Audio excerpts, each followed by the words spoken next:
Assalamualaikum warahmatullahi wabarakatuh. Saya Alfian Akbar dengan NIM 22073339. Di sini saya akan melakukan observasi tentang topiknya, yaitu EPS Electronic Power Steering yang terdapat pada mobil Brio. EPS adalah Electronic Power Steering, yaitu sistem kemudi pada kendaraan bermotor menggunakan motor listrik yang membantu pengemudi dalam menggerakkan roda kemudi. Baik, di sini akan menunjukkan komponen yang terdapat pada EPS. Itu yang pertama. Yang pertama itu motor listrik atau motor elektrik yang membantu meringankan putaran setir, yang akan membantu pengendara atau pengemudi meringankan putaran roda kemudi.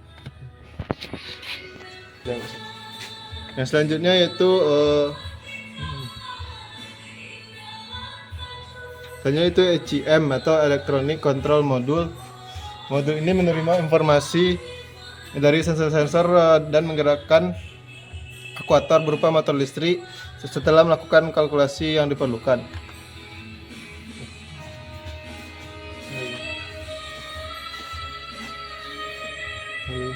Selanjutnya itu kopling. Kopling ini berfungsi untuk menghubungkan dan melepaskan motor dengan batang setir atau string staff sesuai dengan kondisi.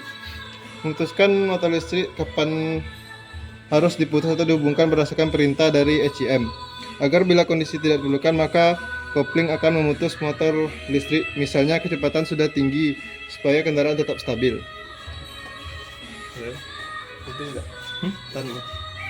Lanjut. Selanjutnya itu VSS atau Vehicle Speed Sensor.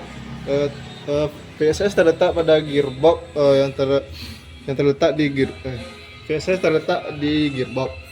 Sensor ini mendeteksi kecepatan pada kendaraan. Karena EPS tidak akan terus aktif saat kecepatan mencapai minimal 60 km/jam, motor listrik akan melepas agar tidak terhubung dengan steering shaft, sehingga pengendalian mobil tetap stabil.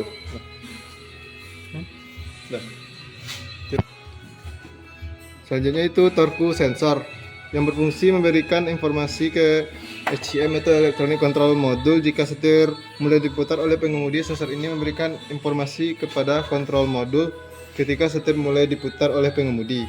Sensor ini mengirimkan data mengenai berapa besar putaran setir yang kemudian digunakan oleh control module untuk menentukan seberapa besar pegangan listrik yang harus diperlukan. Yang selanjutnya itu noise pressure, yang berfungsi untuk mendeteksi mesin sedang bekerja atau sedang mati. Onboard.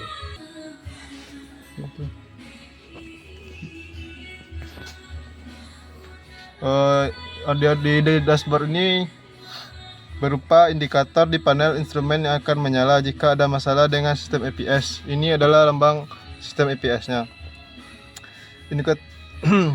Saat dinyalakan pertama kali, indikator ini akan menyala selama 3 detik dan kemudian mati jika sistem berfungsi normal. Namun jika terjadi malfungsi, indikator akan berkedip dan memerlukan pemeriksaan lebih lanjut dengan alat scan tool. Selanjutnya itu cara kerja dari sistem EPS, Electric Power Steering, di mana saat kunci pada posisi on, kontrol modul akan memperoleh arus listrik untuk kondisi standby.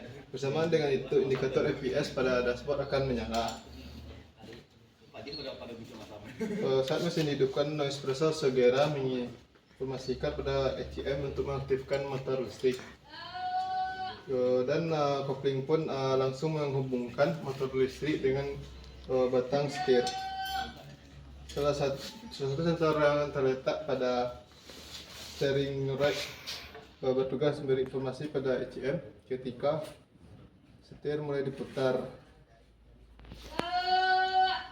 Ketika setir mulai diputar, steering rack berfungsi memberikan informasi pada kontrol modul di mana setir diputar seberapa cepat putarannya. Dengan informasi ini, kontrol modul akan mengirimkan arus listrik sesuai kebutuhan motor listrik untuk memutar gigi kemudi. Dengan begitu, proses memutar setir akan menjadi ringan. VSS atau Vehicle Speed Sensor yang berfungsi Begitu mobil melaju, sensor ini akan memberikan informasi pada ECM tentang seberapa cepat kendaraan itu melaju. Jika kecepatan melampaui 80 km per jam, maka motor elektrik akan dinonaktifkan agar kendaraan tetap stabil. Assalamualaikum warahmatullahi wabarakatuh. Perkenalkan, nama saya Finatul Akbar, ini menurut 103039. Di sini saya akan melakukan observasi pada mobil Honda Fred, mana saya dengan materi itu power window, di mana power window itu sendiri merupakan teknologi pada mobil yang tidak ada hubungannya dengan mesin kendaraan. Power window sendiri merupakan teknologi yang terdiri dari rangkaian mekatronik dan gabungan dari teknologi mekanik dan elektronik. Kedua jenis teknologi ini bisa menghasilkan energi yang dapat menggerakkan kaca mobil. Cara kerja dari power window sendiri yaitu terdapat sebuah sistem yang disematkan pada rangkaian elektronik. Dengan adanya sistem tersebut, rangkaian akan bekerja dengan menaikkan atau menurunkan jendela kaca pada mobil. Fitur power window mobil ini sebenarnya tidak ada kaitannya dengan mesin. Akan tetapi hadirnya teknologi ini dapat memudahkan pengemudi untuk menurunkan dan menaikkan kaca pada mobil.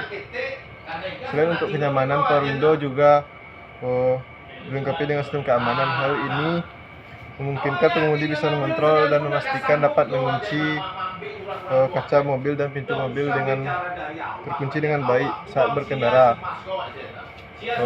Selanjutnya, komponen-komponen yang terdapat pada power window. Yang pertama yaitu aki. Aki pada power window itu komponen paling penting sebagai sumber listrik, sumber energi untuk menggerakkan power window. Kedua, sekring yaitu komponen yang berfungsi untuk mengatur arus listrik pada power window. Tiga, saklar yang berfungsi mengaktifkan rangkaian listrik yang terdapat pada power window. Saklar power window juga memiliki pengaruh besar terhadap untuk menggerakkan kaca mobil. Yang keempat, power window motor. Itu merupakan mesin yang berfungsi membuat energi listrik menjadi energi gerak untuk menggerakkan turunkan kaca pada mobil. Selanjutnya, transfer gear yang berfungsi merupakan rangkaian mekanikal yang berfungsi menyalurkan putaran dari output motor power window ke puli. Transfer gear bekerja dengan cara memutar pada puli berputar saat puli berputar. Keenam, kawat penghubung untuk menarik glass holder saat puli bergerak berputar. Kawat penghubung ini memiliki sifat elastis. Saat glass terangkat, maka akan secara otomatis ikut tertarik.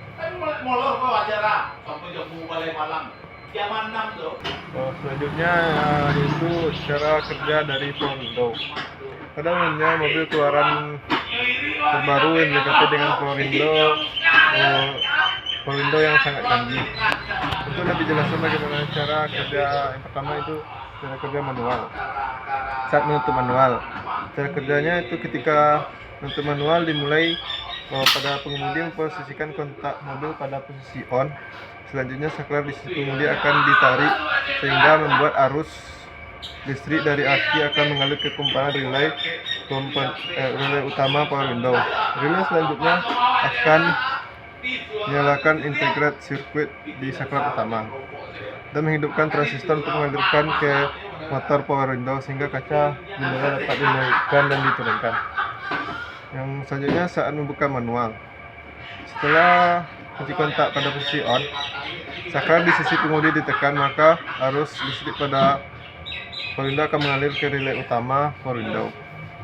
Selanjutnya, relay utama akan menghidupkan IC dan transistor sehingga membuat rangkaian massa pada relay turun. Selanjutnya, motor power window akan berputar dan jendela akan bergerak turun naik.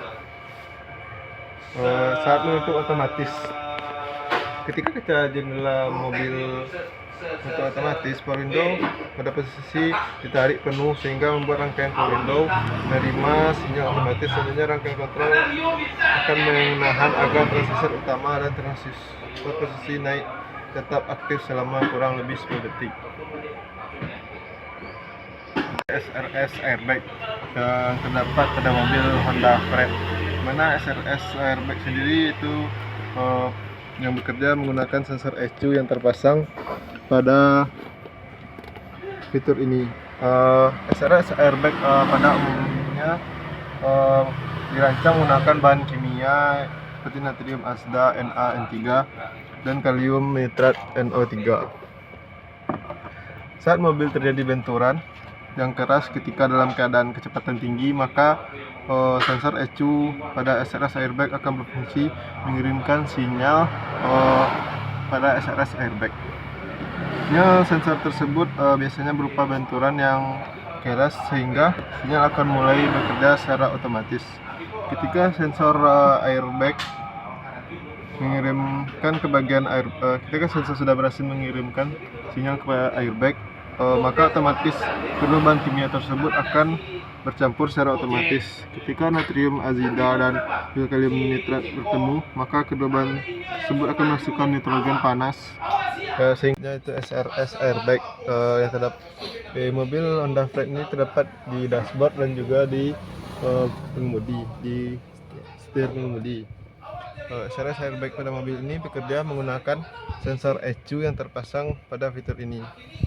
SRS airbag pada umumnya dirancang menggunakan bahan kimia seperti natrium azida dan kalium nitrat. Saat mobil terjadi benturan ketika melaju dengan kecepatan tinggi, maka sensor ECU pada SRS airbag akan berfungsi mengirim sinyal ke sensor airbag, sehingga sinyal tersebut yang berupa benturan yang keras sehingga SRS airbag akan bekerja secara otomatis. Ketika sensor sudah berhasil mengirim sinyal ke airbag, maka otomatis kedua bahan kimia yaitu natrium azida dan kalium nitrat tersebut akan bercampur sehingga menyebabkan nitrogen panas, sehingga membuat airbag akan mengembang dengan cepat, yaitu selama kisaran 30 sampai 50 milisekund, dan sampai pada 120 milisekund akan mengempis. Dengan begitu tidak perlu menunggu waktu lama, airbag akan mengembang dengan cepat ketika terjadi benturan keras saat pengemudi kecelakaan dengan kecepatan tinggi. Selanjutnya itu jenis-jenis dari SRS airbag. Yang pertama yaitu driver airbag, di mana jenis airbag ini yaitu salah satu airbag yang terdapat pada roda kemudi pada mobil setir. Yang kedua itu side airbag. Side airbag ini merupakan airbag yang lazim, itu di mobil biasanya ada, itu terletak terpasang pada samping pengemudi. Ketiga, passenger airbag, yaitu airbag jenis ini diperuntukkan melindungi penumpang mobil, khususnya yang duduk di bagian mobil depan, khusus di pengemudi, yaitu di dashboard mobil. Ketiga, curtain airbag. Jenis airbag ini merupakan jenis airbag yang umumnya terpasang pada bagian atas kabin mobil. Sekian penjelasan dari SRS airbag. SRS airbag kok? Airbag. Iya, Pak. Airbag kok kira-kira pas gitu. Airbag itu biasanya dia fungsinya kalau apa kan dia untuk safety sama pengemudi di dalam. Dia ada sensor. Sensor itu bekerja setelah ada benturan keras. Dan sensornya biasanya itu di depan. Samping sini nih. Itu di samping dekat pintu. Jadi samping kiri kanan. Dan di airbag itu ada di setir dan yang di dashboard. Kalau cuman benturan sekedar, walaupun di dekat nggak pas kena di sensornya, dia nggak bakalan hidup, dia nggak bakalan meletus airbagnya. Tapi setelah benturan yang merusak sekitar 60% 70% itu baru dia meletus gitu.